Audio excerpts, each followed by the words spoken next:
to get the CIB website updated with the minutes, with some of the videos live streamed for the meeting. So I think this has been a good month with them.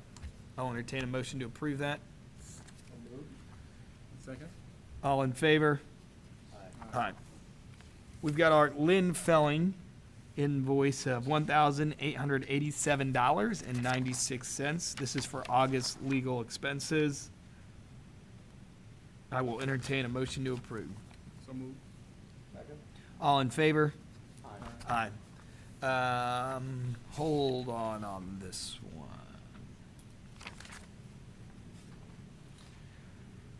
Okay, help me out here if you know off the top of your head. Studio Access. That was the bill that was actually from last May, I believe, and they just sent it and said that it was never paid, and I went back and double checked with the auditor's office and it was not paid. The only thing we had paid since then was travel expense. Good. Okay. So this is a Studio Access marquee framing analysis, which I believe was the process we went through to updating the marquee sign in and of itself for $9,200 and no late fee, which is always good. So thank you for that one, Studio Access. I'll entertain a motion to approve. Second. All in favor? Aye. Okay.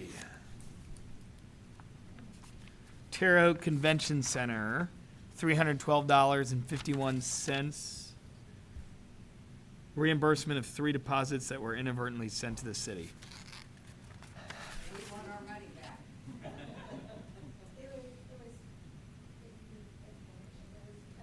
Yep. That was reimbursed to the convention center and through our new accounting system because we utilized the city collections. What I will, the explanation makes sense. The only thing is in the invoice number, I'm going to scratch out city and put county. But other than that, the email makes sense. I was like, I did not know the city received an extra $312.51. Okay, so I made that minor correction. With that, I'll entertain a motion to approve the invoice of $312.51. Second. All in favor? Aye. Aye. Okay, I'm going to go through. These are the invoices for the Indiana Theater. We'll do these in mass. The first is $98.53 for CenterPoint Energy. City of Terre Haute Sewage.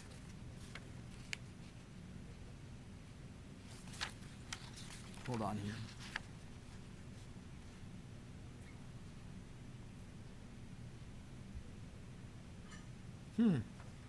Aha. Okay. City of Terre Haute Sewage, Duke Energy. $962.70. Okay, this one does include 107 South 7th Street, 683, and 681 because there's multiple meters there. Right, we always just try to put them on one bill. Nice and easy. Wow, I'll tell you what, that sign's really juicing the power, that's for sure. Indiana American Water for $164.95. So with that, I'll entertain a motion to approve the 4 utility bills for the Indiana Theater. So moved. All in favor? Brady, if you would do me one favor, when we do RFPs for the theater, what I would like is a historic look at the utility bills that we paid for the year, even though it's been closed. I just want to make sure we include that amount, say, hey, look, this is how much we have been paying. Fully expect that to increase. Report on that. Thank you.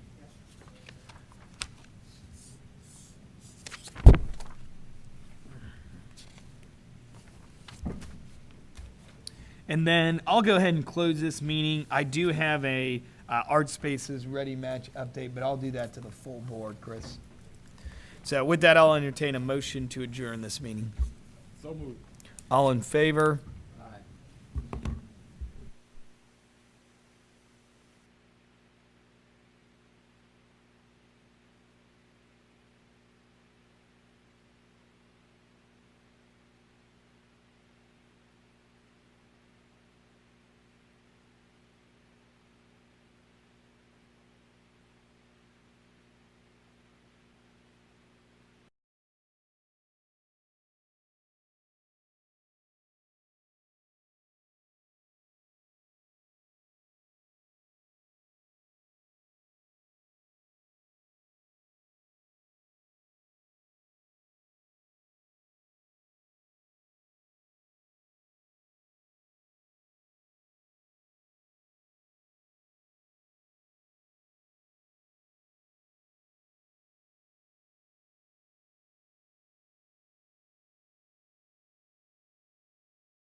All right, good morning.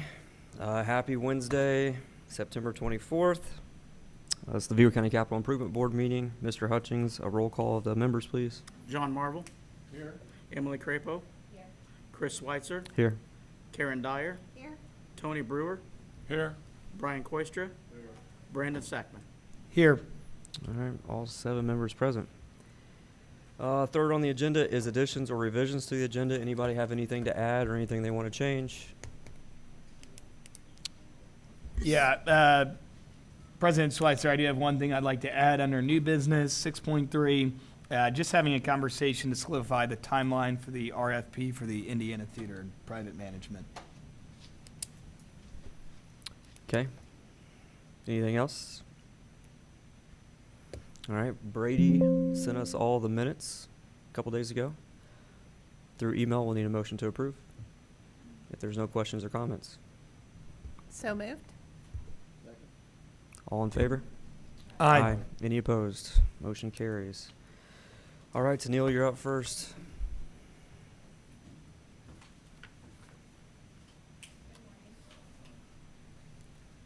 We are reporting on the month of August. So in August, Is your microphone on? there we go. There you go. Okay. So we're reporting on the month of August. So in the month of August, we had 11 events, which accounted for 16 total event days. Total attendance was a little over 1,400, and gross revenue generated was 116, almost 117,000. August events, you can see on the next page, just kind of shows a list of all of those August events that we had. I won't go through each of them. On the operations side, maintenance, we replaced a bad audio connection in one of our floor boxes in the ballroom, and then replaced it with a new connector. Periodically, we're going to have to start going through, and as we've been open a few years, start checking some of those and see what we might need to have on standby for when we have something that does go out.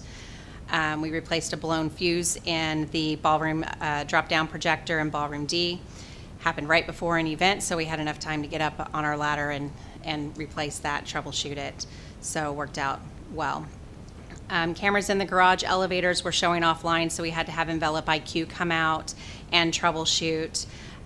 We actually just had that fixed last week. The cabling that runs the length of the elevator shaft for the camera system in there, when it gets cold and the elevators are going up and down, those cords, wires freeze, and they've started to snap. So some of those just completely, they just snapped in half. And so it took out both elevator cameras. So we've just recently got those back up and running, but we were out cameras in there for probably about a little over a month, trying to coordinate times to get folks to come out and fix that. So monthly incidents or inspections, we'd had fire extinguisher, elevator, AED inspections. We did an emergency training with about 25 of our staff members, which consisted of weather situations, fire drills, and we had the Sheriff's Department come in and do active shooter training with us. We do that with the Sheriff's Department probably about every 18 months, and we try to create a mandatory training so almost all of our staff is in the building so that we can go through those life scenarios. Parking garage was tagged on the outside of the top deck. This took a little while to get fixed. Our team could not reach where it was tagged, and we couldn't get them on camera either. So we did have to call in another company to come in, get a lift, and clean it up and paint over. So that was about $800 in damage fees. For sales and marketing, we contracted last month 7 definite events totaling $45,000 in business. Sales team's currently working 46 tentative pieces of business, which is a little over $500,000 in revenue and over 2,000 rooms, hotel rooms. And we've got 16 contracts that are out totaling more than $153,000 in revenue and 60 hotel room nights.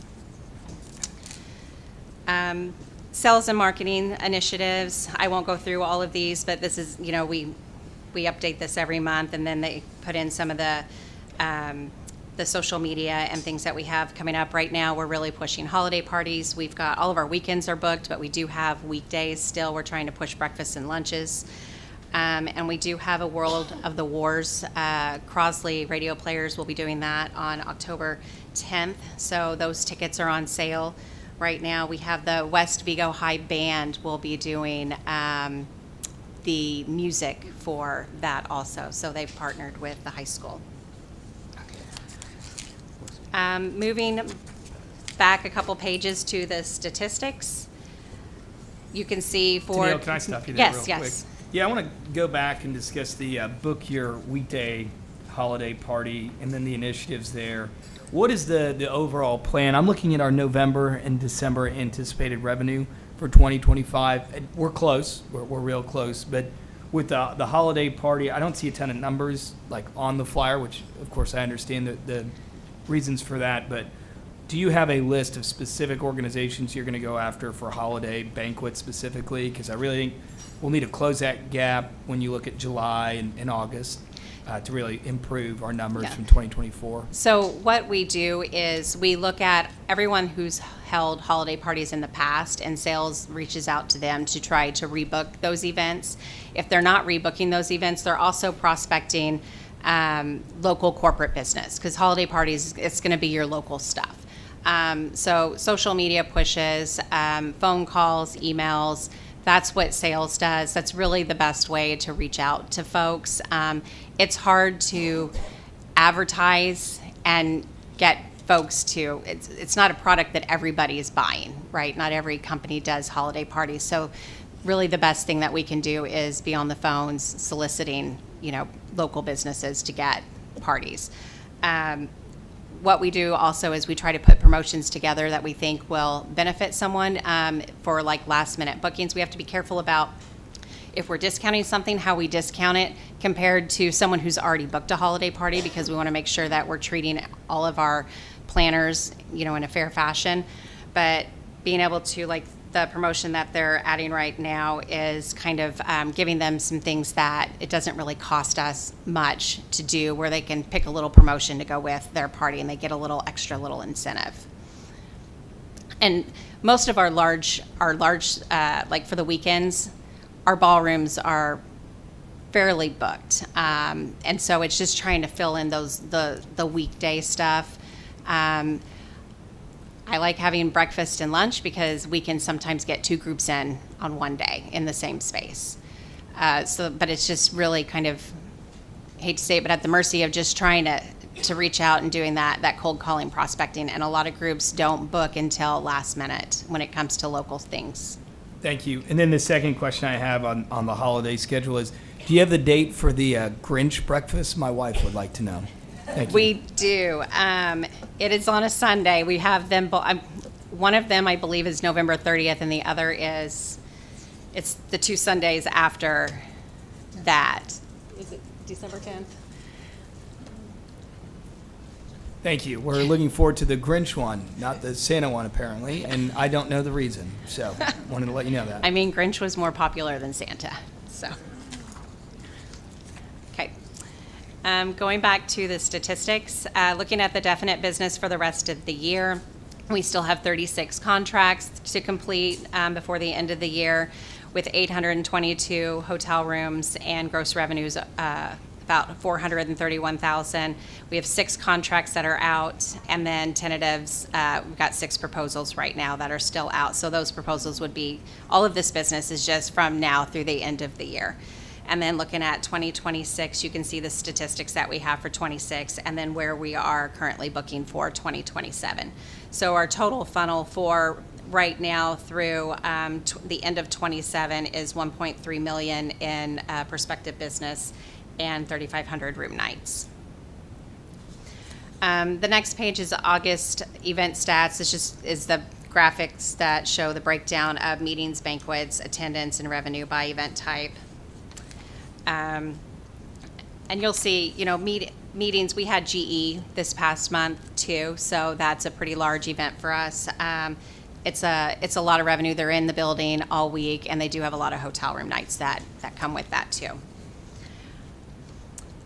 Looking at the other pages are just those stats. I won't go through all of those, but it shows you the gross revenue by event type.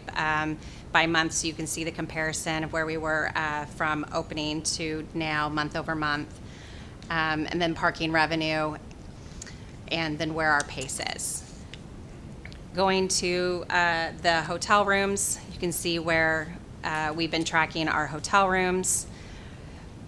And I will say, like, when we do track hotel rooms, we don't capture everything. We're getting what the meeting planner is telling us on the front end and then what they know, you know, before they leave, if we can get that information. So we don't actually get pickup reports from all the hotels, and not everybody always books in the room block. So I'm confident that hotel rooms are higher than that. This is just the numbers that we can track on our own from the meeting planners. Tennille, Yes. before you go further, what does your industry, what are they saying about conventions and holiday parties, and what's the industry saying to you about the projection for as we finish this year and start next year? About, like, for me, it'd be, what are the projections for tourism? Is it going to be flat this year or increased, or what are how is the industry seeing the convention business in the near future? So I think, like, I actually just came back from a conference about a month ago, and there's been kind of a dip, you know, industry-wide, and every market is going to be different. You know, a smaller market is going to see it level out a little bit more than a larger market, depending on how many rooms are being booked. But I feel like there's kind of been a little bit of a decline lately, and I think some of that goes back to what we're hearing from the business that we're working on. There's been a lot of budget cuts, and I think a lot of that is government budgets. It's affected some of our healthcare groups, our education groups, where they've had departments that have been cut, and that's also cut funding for conferences. So we've got 3 significant groups that we've been doing business with, that we've had a contract in place with them where we actually went back and renegotiated their contract because they were about to cancel one. And so we went back and renegotiated that to pull the food and beverage down. What if we divide it up into a multi-year so that we don't, you know, use part of it this year and part of it the next year, so that we can keep some of that business. But we're hearing there are a lot of budget cuts, you know, and I think that's just coming from government funding. Second question. We lost a large sports facility in our community this year. Are you seeing any pickup from that for sports or gymnastics or Gymnastics, tournaments? we have picked up a gymnastics event that we just booked last month, and that's the only sports one that we've picked up. Now we have had inquiries for, like, volleyball, things like that. We have challenges with our ceiling height. So there are a lot of sports that we cannot do in our ballroom because we only have 18-foot ceilings, and we've got the light chandeliers that are in there as well. So there are some sporting events that we just don't have the ability to do. It's hard for us to do soccer and things like that, because then we'd have a lot of damages. Yeah. Yes. Yeah. So if there's something that we can't host, we send it. That's the first place that it goes to, is over to the Holman Center. And a lot of times, you know, when it comes to sporting events, it would just be moving the whole thing over there. So just, you know, kind of sharing that lead. Yes. After that, once we send something over, we don't really know where, if it's going over there or not, or if they're booking it. We don't really follow up on those after that. And I know last month there was, or the meeting before, there was a question about, you know, we do have 2,000 hotel rooms. You know, why is it hard to book conventions? And that meeting planners want walkable conference rooms and hotel rooms. And so when you go to a conference, especially if it's a business conference or an educational conference where folks are being reimbursed by their organizations, then they want to be right there by the conference center. And so being walkable is what moves us into the top tier of someone's plan. But when it's a really large group and they have to be scattered throughout a city, it moves us down on the list. So a lot of times we're not going to make the short list. Now, if it is a church convention, like a youth, some kind of youth conference where parents are paying for their own kids' rooms and they're not being reimbursed, that's where you're going to see more compression out in a community for a smaller conference where they might not be so concerned about being right next to the convention center because the parents need to, you know, they've got to buy food on their own, their travels on their own, their hotels are on their own. So those are the groups that are going to be more apt to staying a little further away. But all of your association business and that, like, they're looking for those walkable rooms, even though we do have a good number of rooms here in the community. So looking at economic impact, I put these, there's different formulas for different cities. I went back and I put together what I thought our formula here would be. Now, and by no means is this perfect. And really, Karen, I think when it comes to that, the multipliers for hotel room rate, you know, maybe that's something that you could get with the hotels to figure out what do we want that number to be, and that's the number it stays at all year. It's hard, you shouldn't fluctuate these. They really should stay the same number. But this was really just kind of my best guess to show economic impact. Now, there are going to be times where we have, and I'm just using revenue from the convention center to come up with the day spend for groups. So there are times where we have some groups that are spending more, that our numbers, our economic impact numbers on here, to me, are a little skewed because we have a group that's spending a whole lot more than someone else, but I'm trying to keep the numbers very consistent. But if you have any questions on any of this, please let me know or reach out to me, and I'm happy to go through this, and we can always fine tune it as we go, but I'll just keep up with this every month. Thank you, Tennille. I do like the economic pace for 2025, and I acknowledge that the 1.8 million economic impact, of course, is a little bit conservative. We ended the year with an economic impact of $2 million, right, for 2024. So my recommendation is at the end of December, we review that number for 2025. Absolutely. Compare it to 2024, and then kind of have a conversation about what our target number is for 2026. I think that will also help with conversations about the qualitative and quantitative bonus structures as well as give the board a pretty reasonable target for the convention center. So obviously great growth from 2022 until now, and hoping to keep that at least flat with some of the changing national economic conditions. Absolutely. And if you have suggestions for, you know, changing some of the numbers on here, you know, we can tighten up this formula based on what you guys feel is accurate. Tennille, if you'd like, I have access to the Destinations International Economic Impact Calculator, which we can do for conventions. Perfect. And give you that assessment that gives the total economic impact picture. Great. Thank you. Would love that. Okay, going into Larry Bird. So year-to-date attendance has been over 14,000 attendees that have come through, and then you can just see some of the website statistics that are on here, and the Google business page reviews. We were selected as a finalist for the second annual Best in Indiana through Cincy Magazine, which is partnered with Main Street United and Midwestern Traveler Magazine. So starting September 25th, they'll be doing voting. So hopefully we'll be ranked in that publication. Any questions? November 13th is Grinch, and December 14th is Santa. Got it.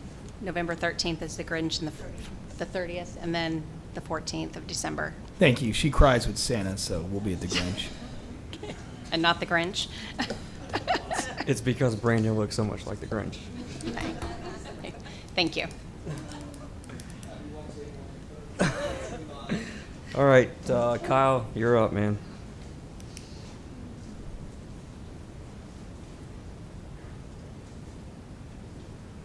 Uh-oh, Scott Swan, I think we might have... Cannot hear you. Hold on, Kyle, we can't hear you.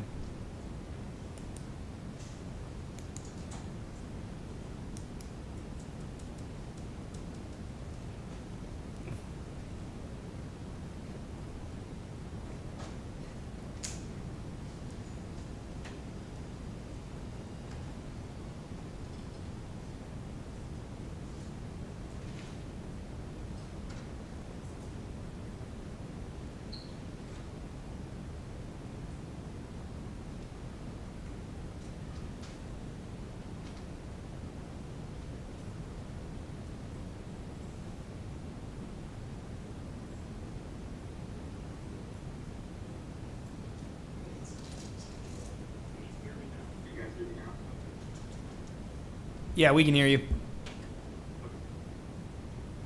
All right, so thanks for having me every month to talk about some highlights of the cash flow. We want to jump right in. We can take a look at page 2, looking at 2025. Start with the August expenditures. With the meeting being canceled last month, there is limited expenditures, but you can see there's some utility expenditures, and then there's the OVG incentive that was also paid out in August. And if you look down at the ending cash balance of August, you can see the balance about 4.8 million.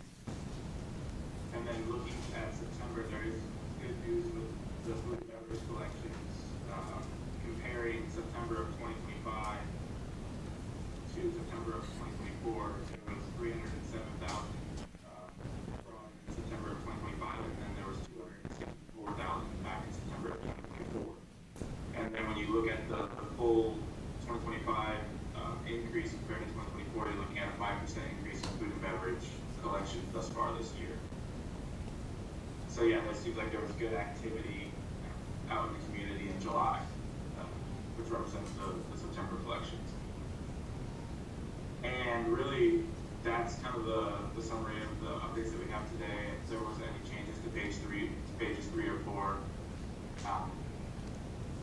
you will notice that we do have the theater capital costs being expended in calendar year 2025, but I know that might be 2026, so if we need to move that, we certainly can, but I don't know if there's any questions.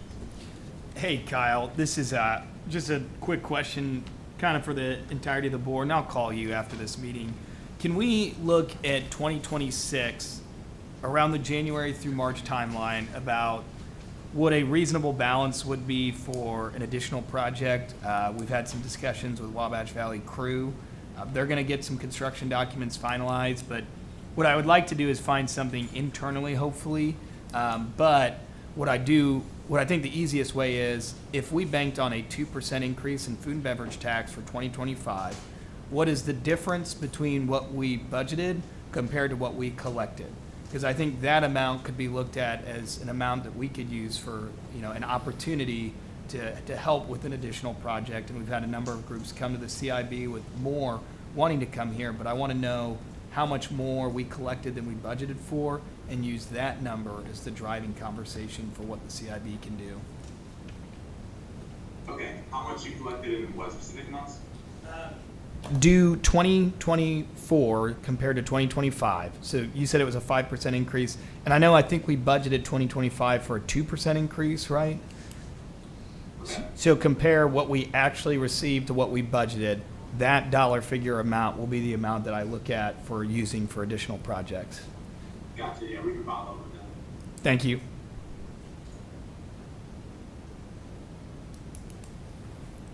Go ahead, Karen. I have a question about food and beverage tax. How do we know it will continue to increase? And are we benchmarking against other communities who've started before us?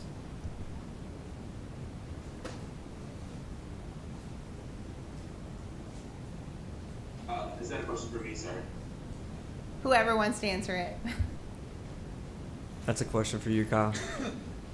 We have some, we do food and beverage calculations for other communities, but I'm not tracking this against any other communities with our updates. That's something, they do have LSA information available online with food and beverage collections. It is, a couple of years in arrears though, but I'm sure there's something we can compare if you would like. Brandon, you have something else? No?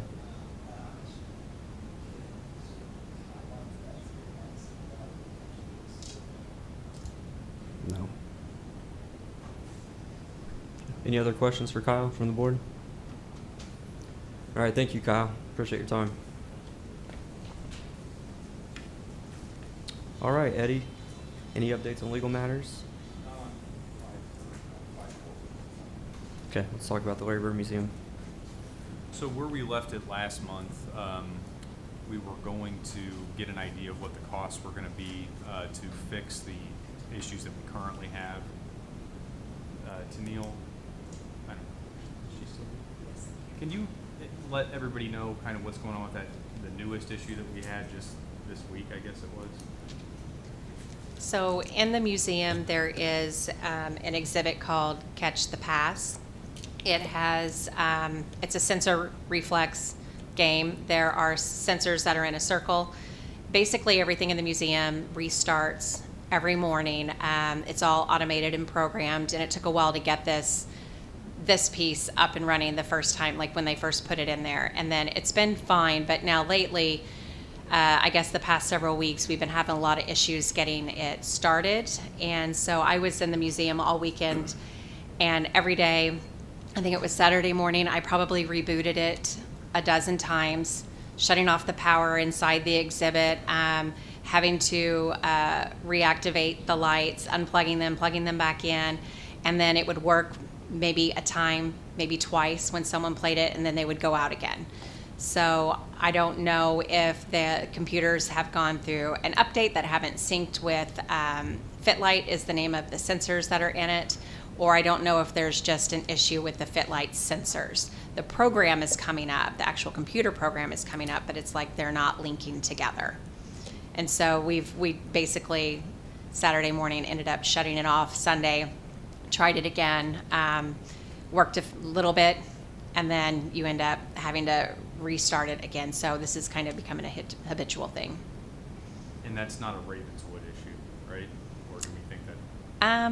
I think it needs to be addressed Okay. with them because it was an exhibit that they built, and in the beginning when it was first installed, it had a lot of the same challenges.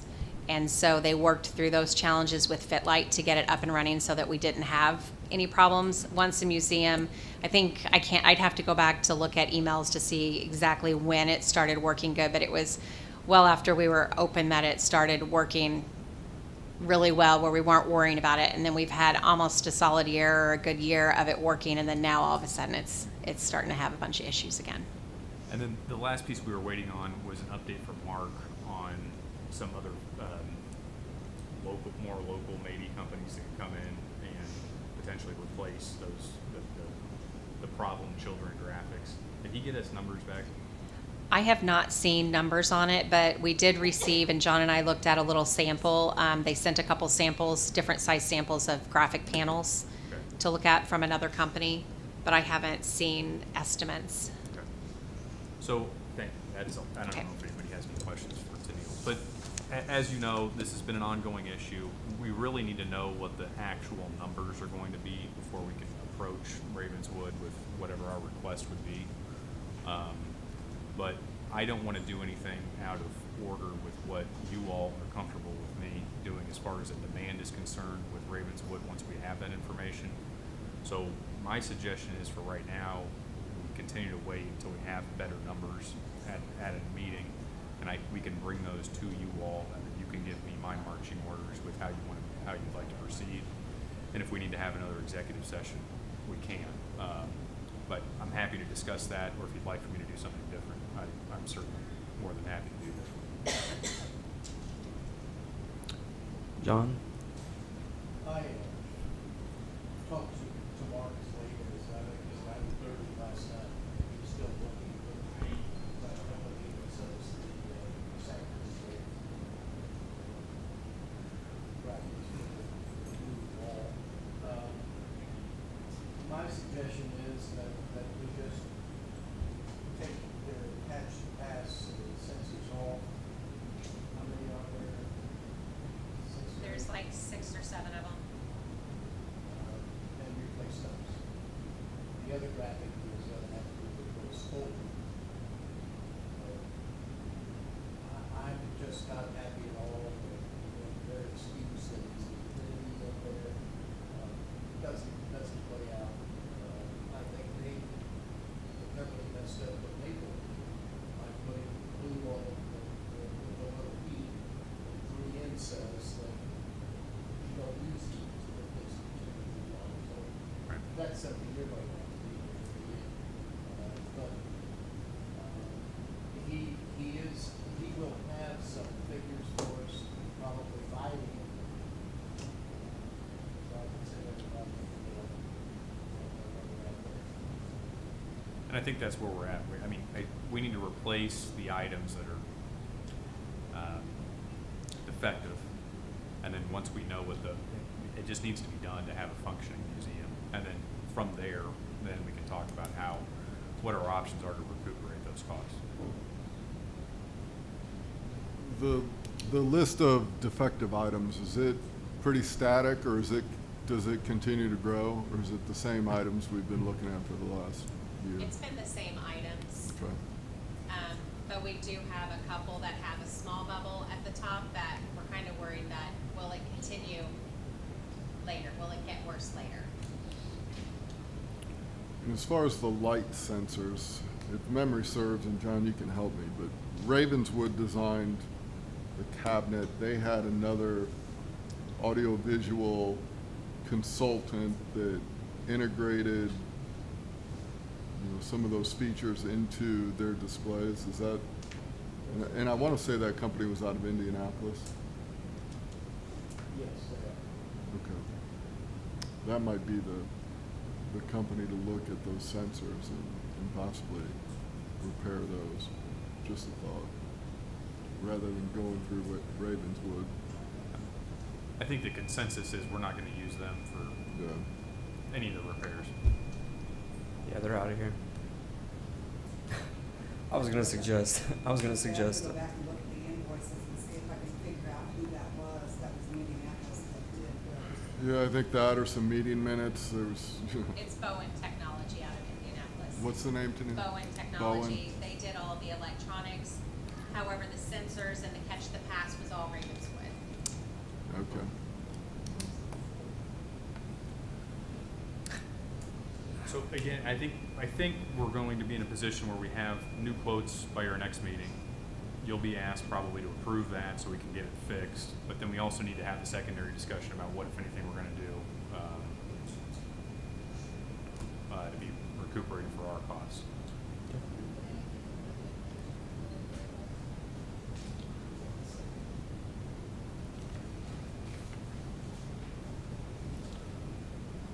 And Tamil, didn't Mark or John, either one of you, did he ballpark 60,000? Does that sound right?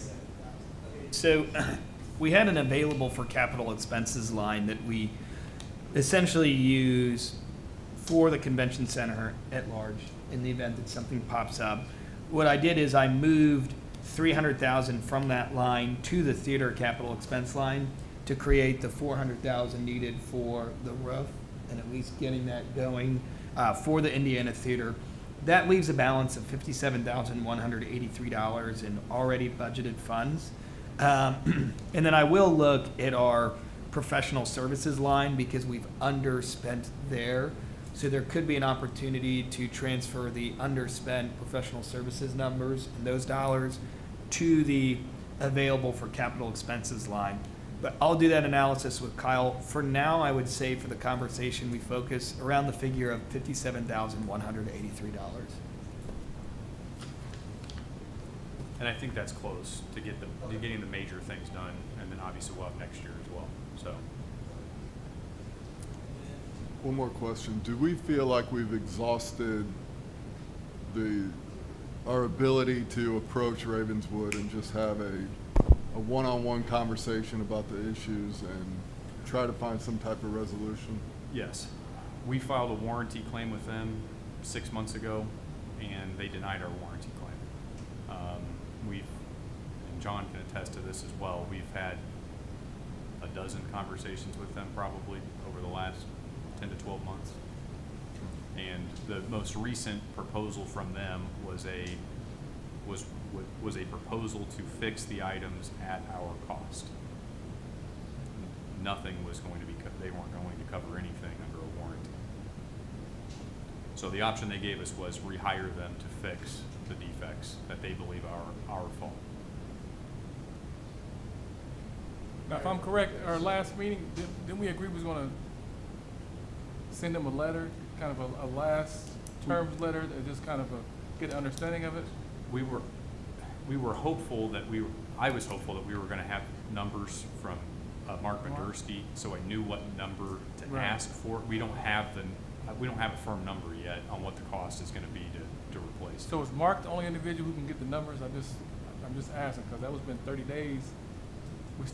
We wait for another week for Mark to hopefully get some numbers before we, I'm just asking, I was. Mark's the expert. He knows the field. He knows the players.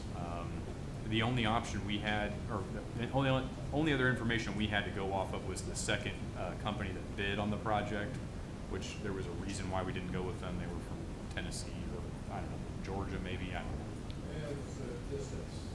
Right. And that's aged now at this point. I think what Mark was trying to do was to break it up and get some more localized companies to see if they could provide the service. I think he was looking at Indianapolis market specifically, so somebody that was close that could come down and do it. But I don't know anybody in the field. I know Tennille doesn't. Mark is our go-to with that. All right, any other questions? If not, we'll just stand by until Mark and John have some further conversation, and Tennille, and we'll go from there. I was going to suggest Zach Johnson for a quick look at maybe the sensors at the Larry Bird Museum. He lives in that software world, and I'm sure would be happy to help. So Tennille, I might send you his info, see if he can come by. Anything else, Eddie, for right now? That's it. Thank you. Okay, Mayor, I know you want to talk about art spaces. We skipped you there. I apologize, guys. I meant to do that in the financial update. So I'd been working with Art Spaces on the $450,000 that is tied to Turn to the River Phase 2B. Originally, this plan included designs from a firm Taylor, Siefker, and Williams. That project was $2 million. They have about $1 million in the bank.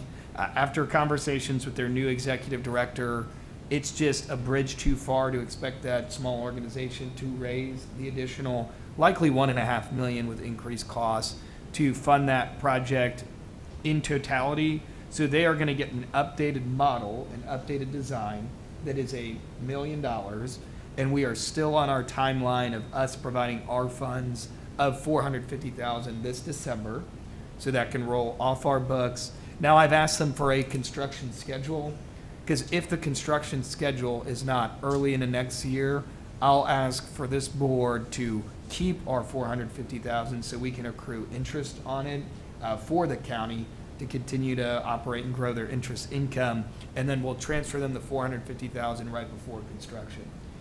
The bottom line is they're gonna shorten up their design a little bit to actually fit the funds that they have for the project so they can actually execute it.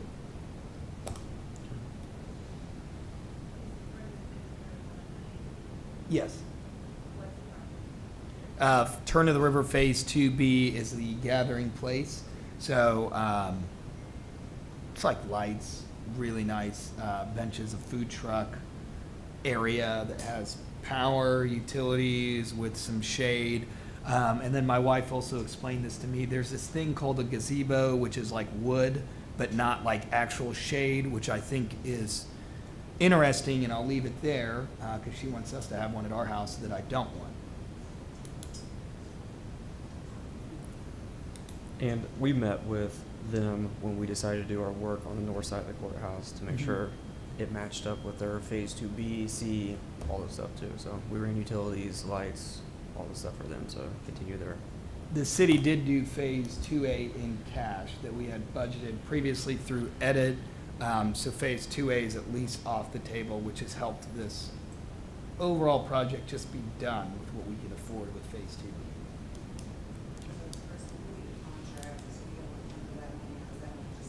It's just a placeholder in our budget. Yeah, It's- we're gonna, if they can do the construction timeline, get the updated designs, I've asked for that decision by end of October so I can get the contract to encumber it.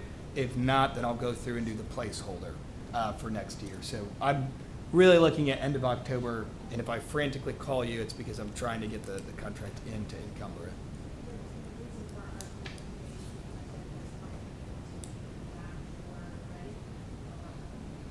Ready. I'm tracking ready one. Okay, any other questions for Brandon?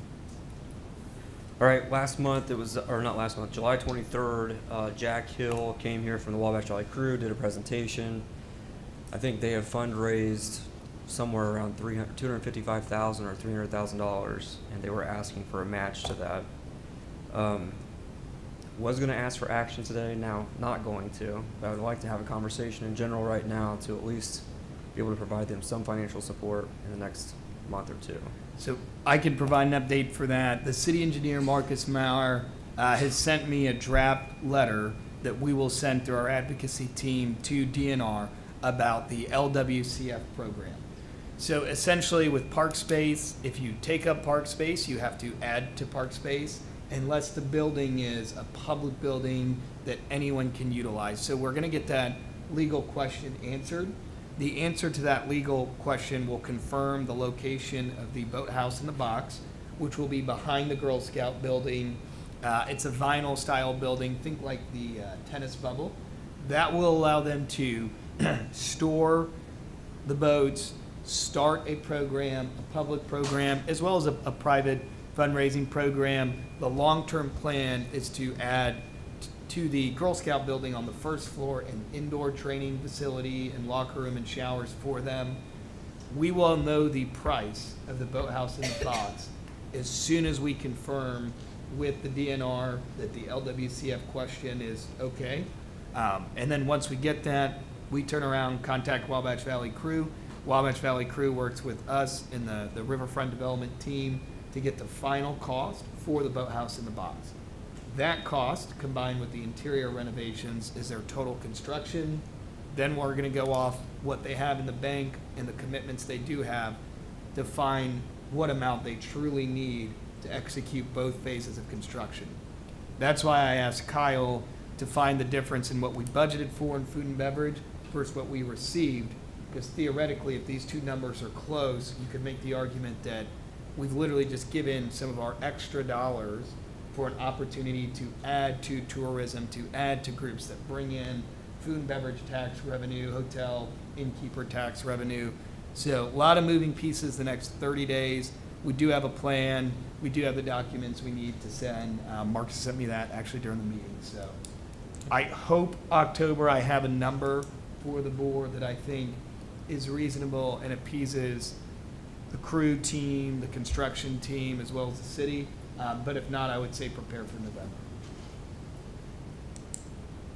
Karen, you have anything?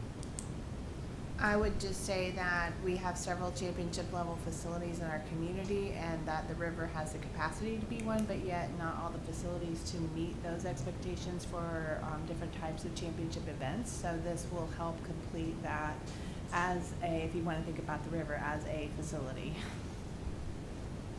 Yeah, there's three components. Storage, not necessarily a training facility, but an indoor area for office space, some showers, and a meeting room. And then the third is the dock. So we feel comfortable about two of those three. We have a good plan for the dock, but right now our target is just the top two, storage and the facility itself. Mayor, if the LWCF conversation gets difficult, the county owns everything across the river. So we have not designated that as a park because of LWCF and the hurdles you have to get through. So we have bought the old Grotto building and all that too. So if it becomes a difficult scenario, we would offer that across the street. I have a match. With the private company, they are willing to add space, the size of the boathouse, which is directly parallel to Fairbanks Park. It literally touches Fairbanks Park. So we've got a plan to add space if we need to. Previously, when the Aquatic Center was built, there was an LWCF conversation that was never closed out. So we're closing out that conversation, and that actually stopped us from a federal LWCF grant, which has now since been rescinded. So thankfully, we've actually had the year to fix our LWCF paperwork. And Kylie Smith, our Assistant Superintendent of Parks, she's done a great job at going through this. But she did get land ready for us to add to, so we don't have to go across the river to have an awkward county to city transaction. Okay. All right, any other questions, anything? Brian, I know you're a big proponent of that group. Anything to add from your perspective? Okay. All right, we'll go to new business. Josh, you're up. It's actually me. Kristen, Sorry. you're up. I know. Well, please allow Josh to talk at some point. I apologize in advance. We're all a little punchy on this subject, so we'll try to avoid jokes. All right, the Terre Haute Chamber of Commerce in downtown Terre Haute have been collaborating with businesses for a while on best practices for crow deterrence over the last few years. While each building and business utilizes their own techniques, such as spikes, wavy men, I don't even know what everybody is doing at this point. There's a lot of options out there. We've been looking for something that's a little bit more comprehensive that would impact the entire downtown corridor. So last winter, we connected with a company, Wild Goose Chase, who has provided solutions to communities similar to ours throughout the Midwest. You all then graciously paid for Wild Goose Chase to come in and conduct a crow analysis to determine some actionable solutions and on bird deterrence on downtown buildings. So today we have brought Wild Goose Chase back to present those suggestions and talk about a pilot deterrence program based on the analysis that they conducted. So I would like to introduce Kelly Ammerman from Wild Goose Chase. Hello, thank you for having me. I have handout for you all. I can pass around, as well as a proposal for various options. We also have a PowerPoint. Is this something I control? Yep.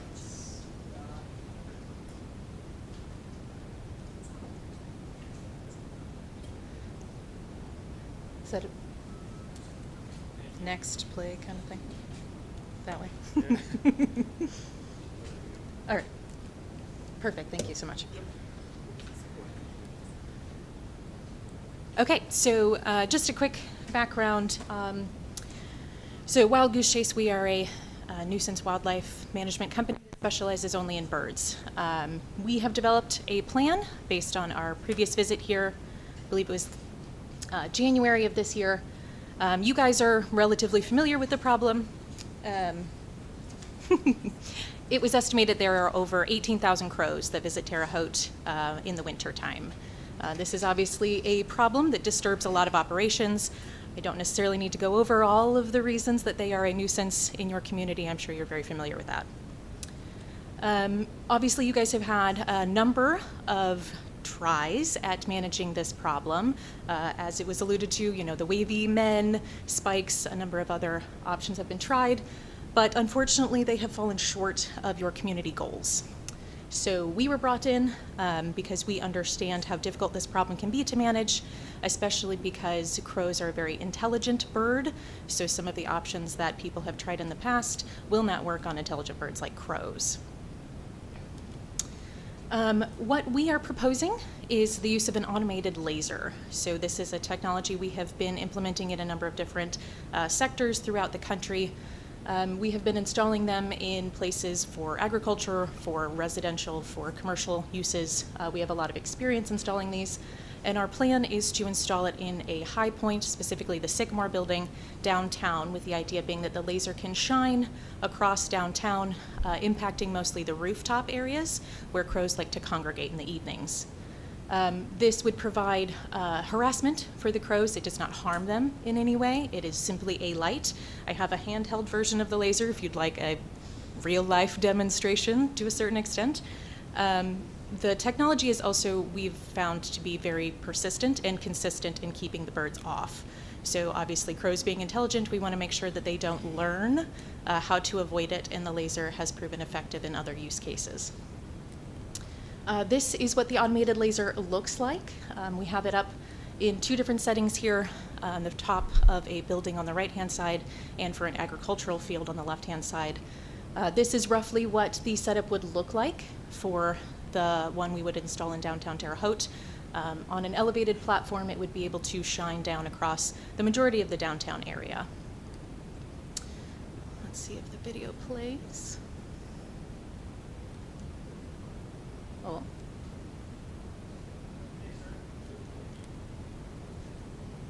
Well, there's one. I don't know if I can get it to play from there, though. Say, I think it's just cycling through them. Okay, perfect. Yeah, thank you. So this is a video Josh is sharing with you a little bit, taken from when we were here this past winter, using our handheld laser at the time. It's the same laser technology.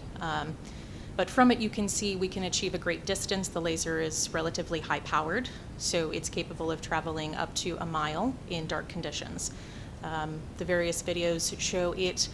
It's a communications tower initially, and then you can see it in a later video as it goes across a rooftop, and almost instantaneously the birds leave. With consistent, persistent harassment via the laser, which is capable because it is automated, this would impact most of the rooftops and keep the birds off.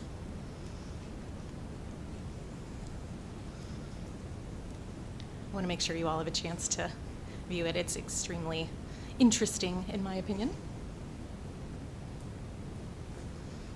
But overall, we expect that the automated laser would have a positive impact on the visibility and the amount of time that the crows spend in downtown Terre Haute. We do understand that there will be some gaps in the coverage. The laser is line of sight based, so obviously if there is a tall building in between the laser, it will not be able to hit beyond that. So we are viewing this winter, if you are implementing a laser downtown, as a pilot program. So by using the information that we can collect, by getting feedback from businesses, other community groups, we can see areas that have not been impacted by the laser so that we can come back in future iterations to be able to kind of seal up those gaps.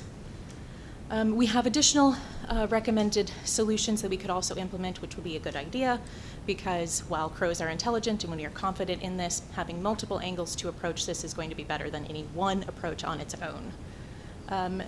I believe that is where I'm at. If you all have any questions, I'd be happy to answer them. Mayor? So, this laser. You know, you said crows are highly intelligent, so will the crows, you know, obviously understand that this laser is not going to shoot them physically, and then a few years from now they're seeing the laser and still hanging out? I do not anticipate that. So what we have seen, we've been installing these lasers in a number of different settings and have been doing so for, I think, over a decade. We have not seen habituation, is what it's called, when the birds get used to the tool that you're using. We have not seen that in other settings. I don't anticipate that to continue as well in this area. While it is likely the same group of crows, crows are also intelligent in that they spread word of what the danger is. So it may also be that by harassing some of the crows, the rest of the group learns from them and learns to avoid it.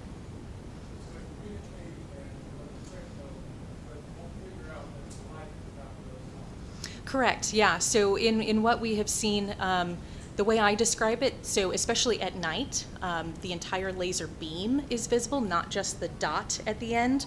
So I describe it kind of like a lightsaber coming through the air, which for a bird is extremely frightening. And so while it does not harm them in any way, ultimately what we're looking for is just getting them to move. And if they start to feel uncomfortable, you know, they want to sleep at night just as much as anybody else. So if they're having to fly around to avoid it, they're going to move somewhere where the light's not going to bother them.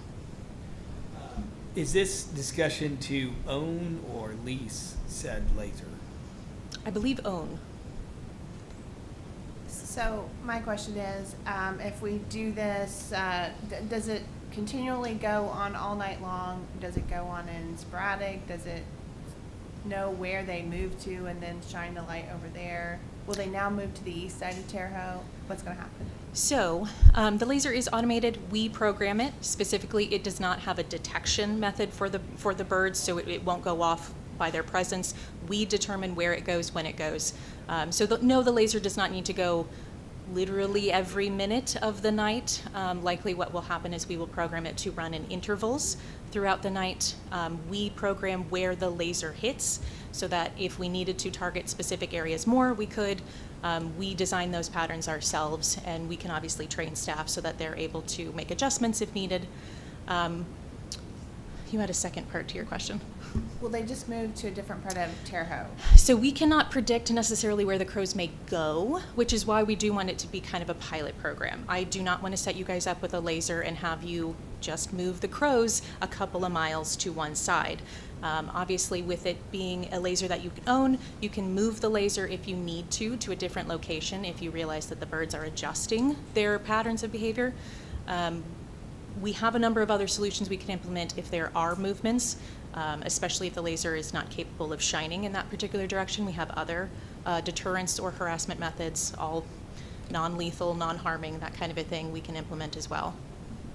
Does your company have potentially a contract where we'll pay, say, $5,000 to utilize said laser next year? And if we choose to continue with the pilot project, we'll pay the remaining balance to keep the equipment. But if not, we can return the equipment. Just because, like, if they're going to move, say they move someplace else, next thing you know, it's like, okay, now we need 2 lasers or 3 lasers, which, again, would be part of the overall strategy. But I kind of want to know, is there an off-ramp if this does not turn out the way that it should be? And then we're stuck with a laser. I say, unfortunately, I'm not necessarily the money person for our company. I'm a wildlife biologist by training, so I can definitely get you that information, but I do not have it available at the moment. Do we know what the cost is? So we've got the cost here. We were kind of wanting to share the information with you, and kind of figure out where you guys wanted to go. So there's 2 different options. Oh, sorry, I don't have enough room for everybody, so check. There's 2 different options. One includes a solar option, correct? Yeah. To power the laser. And then the other one is a more permanent plug-it-in option.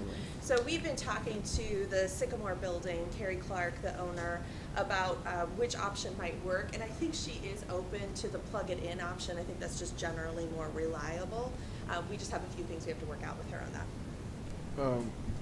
2 things. One, if the birds were to relocate, I know of a 45-acre parcel on Ohio Boulevard near Deming Park that we might be interested in having a crow sanctuary over Boy, there. if I had the power to tell the crows where to go, I wouldn't need to sell you a laser, but I will keep that in mind as a Okay, possible yeah. alternative.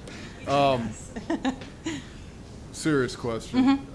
Is there any safety issues with, vision or aircraft or anything along those lines? Yeah, absolutely. So the laser is rated as a class 3B. That's essentially saying it's at the maximum power output it can have while still maintaining a safety threshold. So it's rated safe for incidental eye exposure. Obviously, you would not want to look directly at it for a sustained amount of time, which is why we're very careful about how we program it. So the laser will only shine where we tell it to, which is why we avoid things that are reflective, windows, water sources, that kind of a thing, so that the light doesn't bounce in unexpected ways. We have also installed these lasers at airports and similar locations, so it's a technology that's safe to use around them. The laser does have a long range, but it will never be pointed up into the sky, so it should not impact any airport authorities in any way. How long do they last? Like, what's the lifespan of this laser? Yeah, I think we have some lasers that are still out probably 8+ years. It's warranted for 2 years or 2,000 hours of bulb usage, which is not something you're going to achieve anytime soon. Again, the laser will probably run 10 minutes every 45, kind of a thing. So, if there are any instances where a part breaks or there's a manufacturer error or something like that, we would come. We have an office. I'm based out of our Indianapolis branch. We would come at no expense to replace the part, repair the part, or whatever is needed to fix that. So if there is issues, if it's under warranty, that's absolutely covered. Beyond that, we can talk about maintenance or that kind of a thing if you're interested in those proposals as well. So 2 questions I have is, one, how much power does this utilize if it's plug and play? Because you could make the argument that any business that this laser would go on would incur a monthly operational cost, which I can't imagine it's a lot. The second question is, probably more so for the county and our insurance. Are we covered under insurance for this? In the event that someone says, hey, the laser hit my eye and caused me to drive here or there. I just want to make sure from an insurance perspective that we are covered as an organization. That conversation with John Wright, but I think we need to identify who the owner of the laser would be, if that's the Terre Haute Chamber of Commerce or Beale County, from our perspective. Yeah, we can ask John. And I think we're open to all of those options. I mean, Downtown Terre Haute's pretty committed to seeing this project through. There is the laser, but then there's also other options that are listed in that executive summary, and so I think that's something we're going to have to hold kind of a, seminar with some of these downtown businesses. These are the options you're using now, but maybe here's some other things you might consider in conjunction with this larger laser to hopefully, move the pros elsewhere. So, yeah, we're open to that discussion on the ultimate ownership.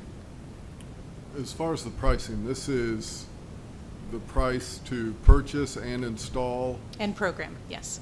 and it's not an annual cost, this is a one-time A thing? one-time, yep. And then how long do your services, say 2 years from now, a new building gets built and we need reprogramming, is that something you guys are willing to do? or Yes. That's a, Yes, absolutely. It's also something, if there is a person, whoever ends up owning the laser, if it's something that they feel like they want to own, we can train staff on how to do that safely and appropriately. We're obviously always around to offer guidance, that kind of a thing, but if there are people that you feel like you would want to be in control and capable of doing that kind of thing, we are able to train. okay.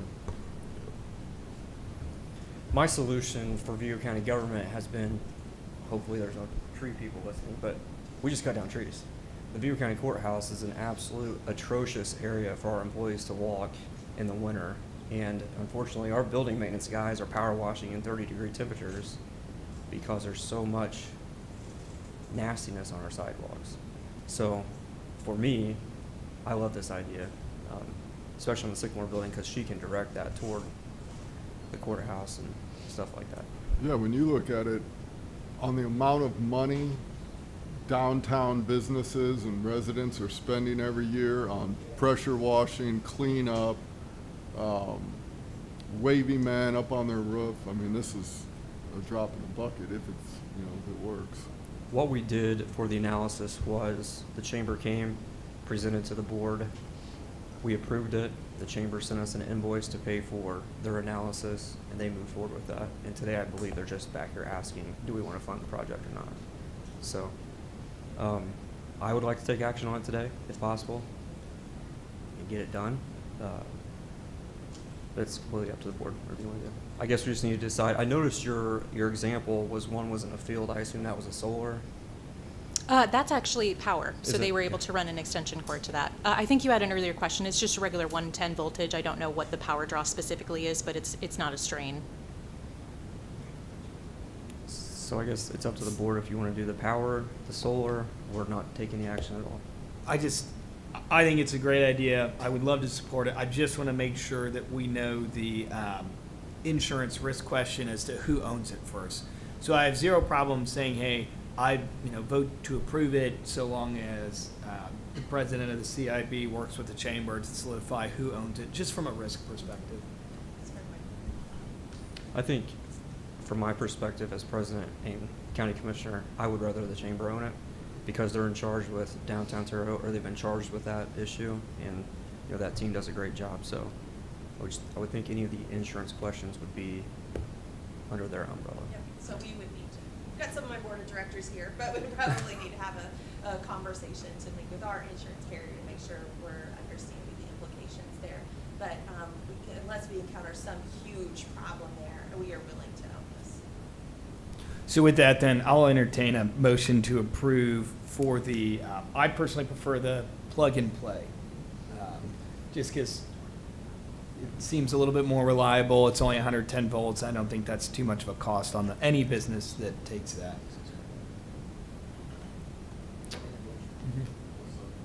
Okay, and that's your motion, Brandon, is for the $18,456. No, the higher number. No, not yet. No, It's no, at no. 21,000. The solar is the more expensive option. So Oh, I'm sorry, I had No, that no. reversed. No, you're Yeah. fine. Yeah. So $18,456.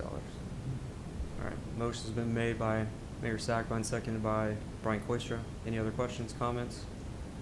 All in favor? Aye. Aye. Any opposed? All right, motion carries. Get us an invoice. Get it to Purchase a Tammy. laser. Wonderful. All right, thank you guys for Mhm. that one. Yes, sir. If I could, I'd like to thank the chamber of business on it.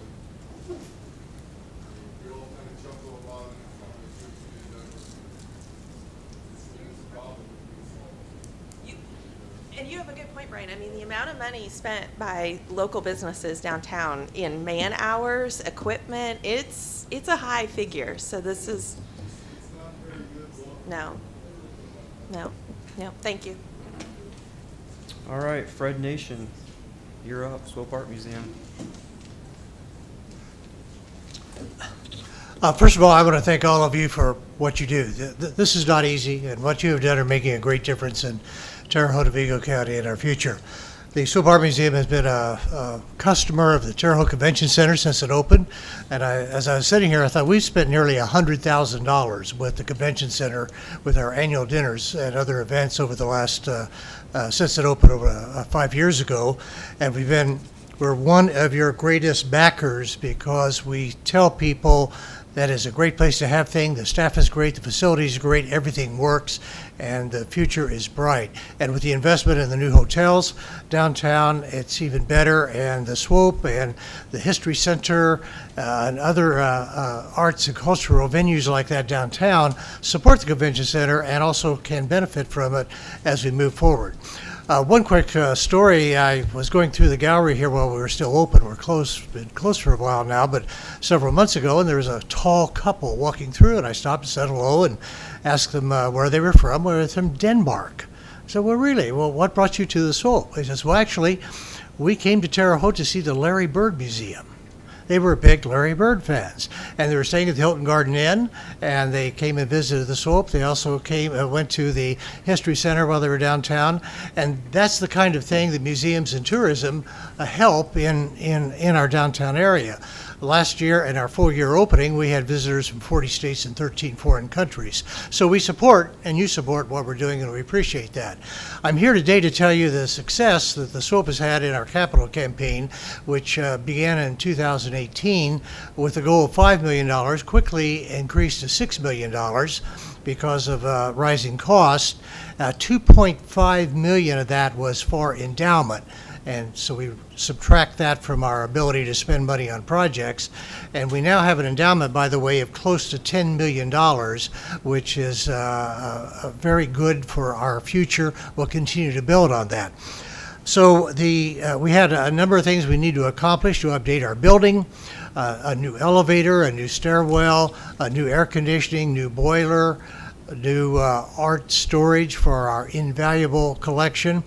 And I'm happy to say that our goal of $6 million has been exceeded. We now stand at $6.7 million raised, subtract 2.5 for the endowment, that leaves $4.2 million. We entered into a contract with Hanig Incorporated earlier this year to do the main part of our work.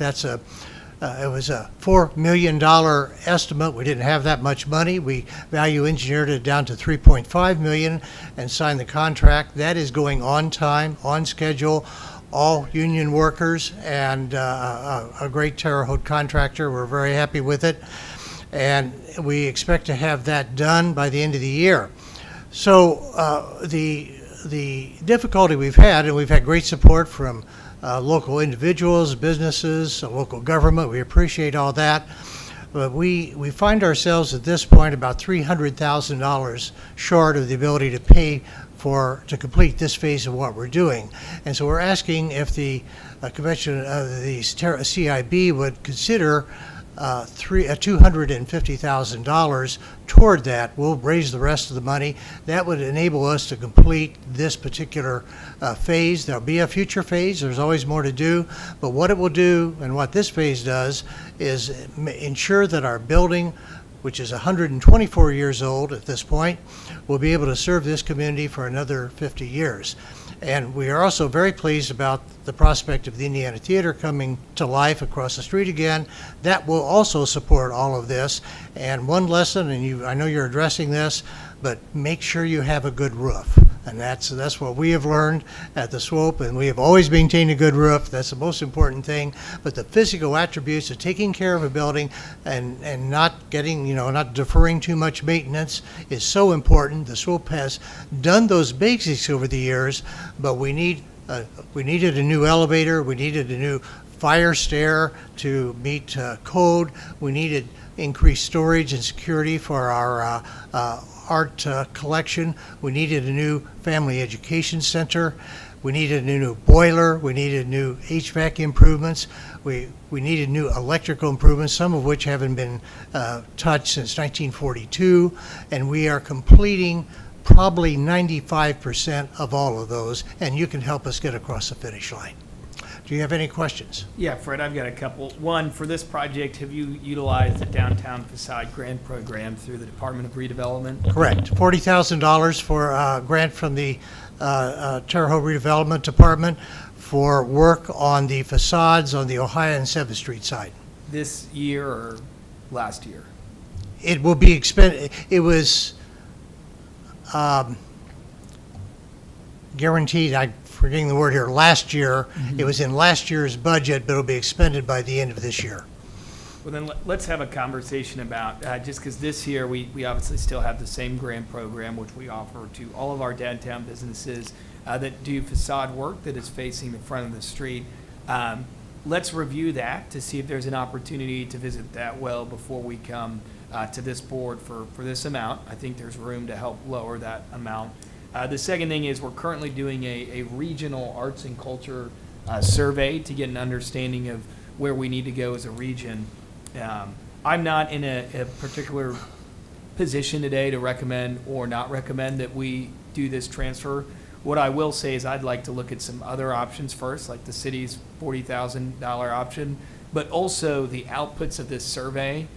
If there's a drive to get more youth programs involved with arts and culture, I would not recommend to this board to transfer any money unless there's a guarantee that the Swopes Youth Center partners with X or Y number of nonprofits in the summer to bring kids in, whether that's Boys and Girls Club or Camp Navigate, to really grow arts and culture in our region. So my recommendation is that the board table this today, and we have some conversations about it, because I do see a path, but to get to that path, I think there's some hurdles we need to cross. Fred, have you reached out to the Terre Haute Casino Foundation? The Casino Foundation? About any funding? Well, the Casino Foundation, in terms of reaching out, that conversation is just beginning. Because we're not quite sure how we go forward with that, but I did have a conversation with a member of the board this week about how we might move forward with it, yes. And while we're saying that is what I'm asking for now is to complete what we are doing in this particular phase. This is phase 2 of a 3-phase program. Phase 1 was from 2020 to 24 when we did a new boiler, did windows, did a lot of other upgrades, new security system, et cetera, et cetera. This phase is for the basics of the building to make it more accessible and to update it. The third phase will be to make the third floor, which we had hoped to do this time. We're doing some on that, but make that more of a community resource and arts center, public center for events, which will also be an income producer for us. And that's probably what we'll talk to the Casino Foundation about. But thank you, Chris, yes. Our redevelopment director is actually watching this meeting now and just shot me a text. The 40,000 is actually 100. So he will contact you to get the grant paperwork and the numbers over. Well, that's good news. Congratulations, that's Thank you. 60 from a separate grant program. The second question I do have is very specific to Hanning here for a construction timeline. When is the absolute must have this money for actually finishing the project? So like when do we actually have to decide so that way we can backwards plan? Because Sure. it says early 2026. I just want to know like when we need to make this decision so we have time. Sure. The contract with our general contractor is as of December 31st. With reserve funds that we have that are not intended for this kind of thing, we would be able to pay the bill. So what we need to know is that we're going to get the money, and then we'd be okay. So there's not a rush in that sense. The commitment's important. The actual receipt of the money is negotiable. All right, Fred, we appreciate you coming today. Thank you. We'll continue to have a conversation.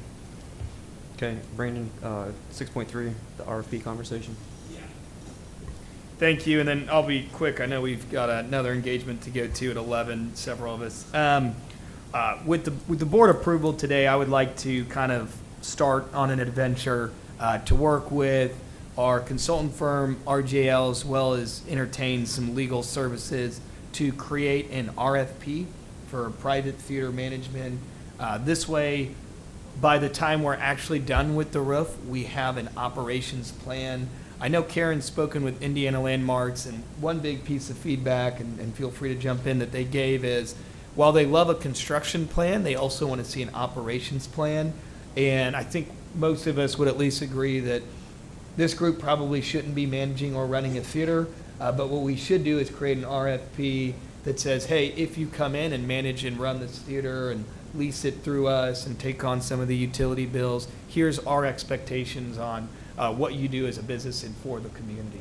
So if this board is open to that, I would like to begin that process of creating the RFP, issuing it out, not anytime soon, likely next spring or late winter, only because we are still working on the construction timeline for the roof. I just want to start working on the next step so we keep this project moving forward.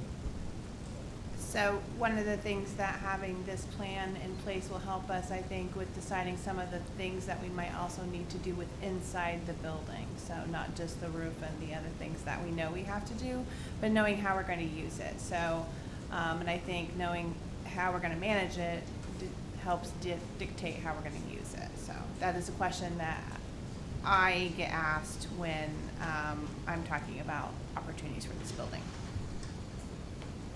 Yeah, Mayor, before you do that, I think this board should go through the theater one time, probably with Brian.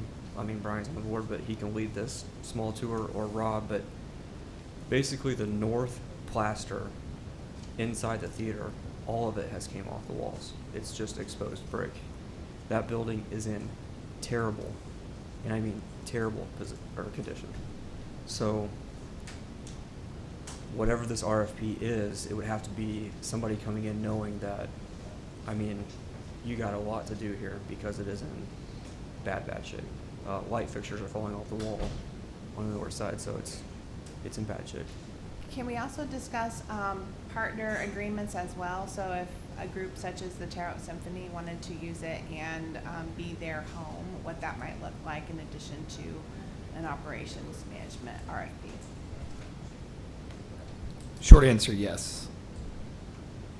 So are you looking for some type of action here, or you just want to continue the conversation with an RFP? I don't think we need official action. I think I'll just start gathering documents. We'll set up a timeline for the internal tour. And then I've started looking at other communities and how they've handled it, and I'll pull their RFPs for that too. Okay. All right, any questions for the mayor about that? All right, any questions or comments from the CIB members in general? Questions, comments, concerns? John, do you have anything? Nothing? Okay. Our next regular board meeting is October 22nd, 2025, right back here at 9 a.m. Of course, the Finance Committee will kick off at 8:30. Any issues with that date or time? All right, would entertain a motion to adjourn. All in favor? Aye. Thank you.